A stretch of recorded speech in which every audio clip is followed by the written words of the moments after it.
Para acceder al planificador semanal, sitúate en el menú y accede a Regulación.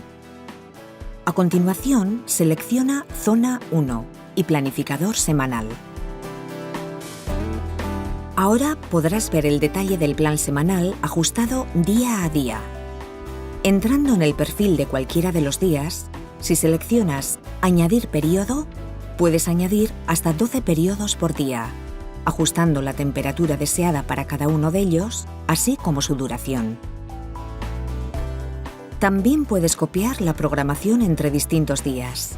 Para ello, selecciona en la parte inferior del menú del día Copiar ajustes en y selecciona el día en el que los quieres copiar. Repite esta operación hasta finalizar la programación.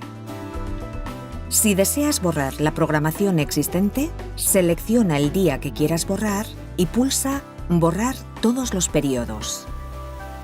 Asimismo, puedes ajustar la temperatura deseada para los periodos de ausencia. Gracias a ello, el sistema será más eficiente, manteniendo una temperatura mínima y evitando grandes oscilaciones de temperatura. Repite este proceso para el agua caliente sanitaria en el menú Regulación.